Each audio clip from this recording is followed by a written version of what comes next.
So today I'm gonna be teaching the pin and the skewer. Last class we learned about the main middle game moves and the opening moves. From today we'll start learning the small tactics which you need to use in the game to ensure that you win the game.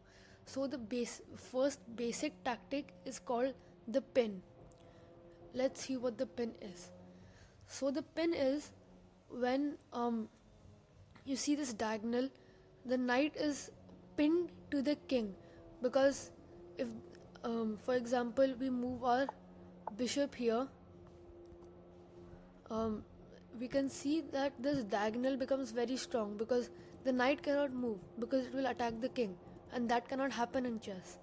So basically this knight cannot move, and in chess terms we call it is pinned to the king. Pin usually happens when a less valuable piece is pinned to a more valuable piece, because usually if the more valuable piece is here, then it doesn't really matter, because you want the high value pieces, not the less value pieces. So we can see that I played this move. Now we can win the knight. So here, I'm gonna give you guys 10 seconds to solve this. This is the same tactic as last time. It is the absolute pin.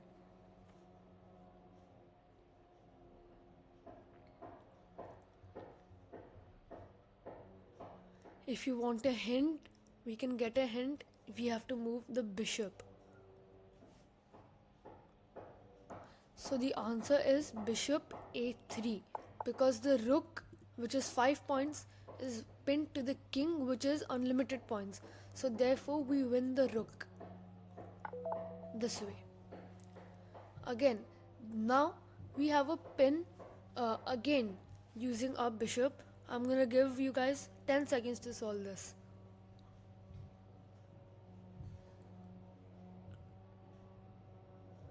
The move is not bishop f4, it is bishop c3. This time we do not pin to the king, but we pin to the queen. We pin the rook, which is worth 5 points, to the queen, which is worth 9 points. If we play this, we win the rook. So now we are not gonna pin, but we are gonna exploit the pin, which means we take advantage of the pin. If we just pin a piece and then leave it that way, it doesn't really matter. We need to take advantage of that. So we can see that the knight is pinned to the rook in this diagonal. I'll just show you guys. This e file, full e file, is controlled by this rook, right? And the knight cannot move because the king will be attacked, and it's our move. So what do you think we should play to attack this knight and win it? f4. f4 is the move we should play, because we know the knight cannot move. We can use our pawn to attack the knight and win it, because we take and then we just win the knight. Now this is a little bit more difficult. This is a more advanced pin. I'm gonna show you guys what it is. So we can see the queen is handling this file, and the pawn is pinned by the knight, and the pawn is also defending the knight. If you guys can understand, we can take this knight and the pawn won't be able to take back, because our queen is attacking the king if the pawn takes away. So we can play this and he cannot take back. So now it's a little bit more advanced, which we cannot learn that right now. So we're gonna look at another tactic called the skewer. So the skewer is very similar to the king, very similar to the pin, but instead it has the more valuable piece getting attacked and the less valuable piece behind it. So we can see that this diagonal, the queen is first, then the rook is there.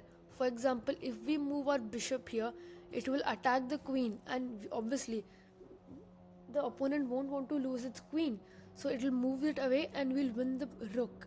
For example, like this, we play it here, the queen moves away and we win the rook.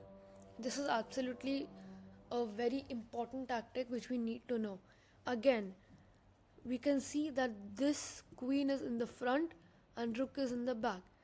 Now this is essential to look that if we take with the queen, it doesn't really matter, and the queen won't move away, because if our queen takes his queen, it's just an equal trade, so it doesn't matter. So but if we get a rook to d2, then we can see that the queen will have to move away somewhere, and if it moves away, for example on b5, we can take the rook. When he takes back, we'll take with our queen again. So black's only option is to take our rook, which we will take back with the bishop, because we don't want to give away our queen either.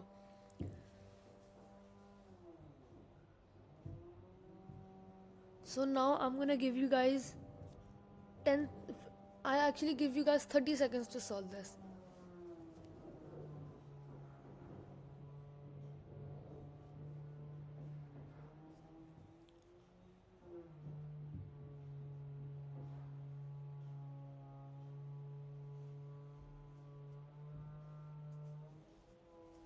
Let's look at a hint if you are not able to solve it.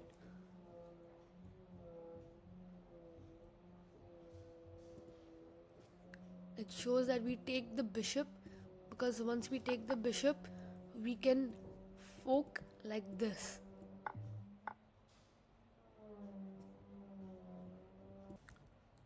Oops, that's not the correct move.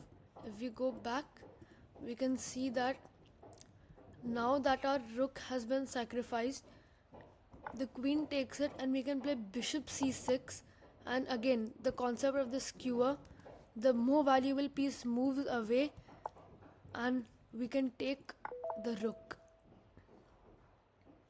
So here this is a very simple skewer. We can see that the king is in the front.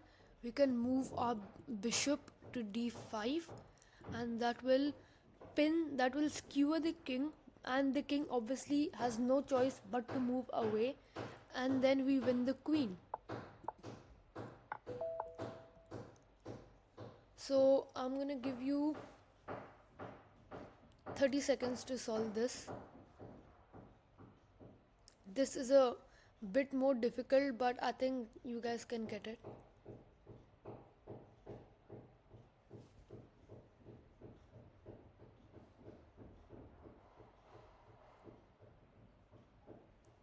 So the move is a sacrifice. The move is brilliant. It is bishop to e5. This is a skewer in itself, but the king can take the bishop, so it's not a skewer. And when it does, we can play queen c3, which will again skewer the king, and this time we can win the queen. So that is it for today. Today we learned two tactics, the pin and the skewer. My question for you guys is to solve this position. Take around 2 to 3 minutes to solve this position, and try to solve this position. Thank you.